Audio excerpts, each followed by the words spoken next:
अस्सलामुअलैकुम दोस्तों। तो दुनिया में बहुत से ऐसे प्लेग्राउंड्स और थीम पार्क्स हैं जहां पर जाकर बच्चे और बड़े दोनों ही एंजॉय कर सकते हैं। खास करके बच्चों के लिए जो भी प्ले एरियाज बनाए जाते हैं वहां सेफ्टी का खास ख्याल रखा जाता है ताकि बच्चों को कोई नुकसान ना पहुंचे। लेकिन आज की इस वीडियो में मैं आपको दुनिया में मौजूद सबसे अनयूजुअल और खतरनाक तरीन प्लेग्राउंड्स के बारे में बताने जा रहा हूँ। तो शुरू करते हैं अपना काउंटडाउन। Number 8 Luna park. दोस्तों ये जो प्ले एरिया आप देख रहे हैं ये लूना अम्यूजमेंट पार्क है। देखने में तो ये पार्क बिल्कुल आम प्लेग्राउंड्स की तरह लगता है, पर इस पार्क के ऑनर इन राइड्स की मेंटेनेंस और सेफ्टी पर जरा भी ध्यान नहीं देते। देखने में ये राइड्स बिल्कुल सेफ लगती हैं, पर हकीकत में ये जानलेवा होती हैं। अगस्त 2015 में लूना पार्क में लगी इस बंजी राइड पर एक कपल झूले ले रहा था कि अचानक इसकी केबल टूट गई और वो दोनों हवा में लटक गए। लकीली इस हादसे में इन दोनों की जान बच गई। इस हादसे को एक इत्तेफाक समझकर इग्नोर कर दिया गया, लेकिन फिर कुछ ईयर से बाद इस पार्क में मौजूद एक और राइड में एक्सीडेंट हो गया।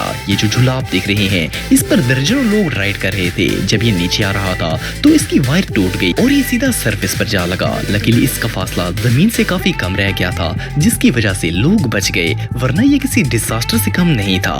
इन हादसात के बाद इस पार्क को दुनिया के सबसे खतरनाक तरीन पार्क्स में से एक माना जाता है और लोग इससे दूर ही रहना पसंद करते हैं। सब्सक्राइब करना चाहते हैं तो इस आइकन पर क्लिक करके सब्सक्राइब कर सकते हैं। आज के लिए इतना ही दोस्तों, नेक्स्ट वीडियो तक के लिए अल्लाह हाफिज।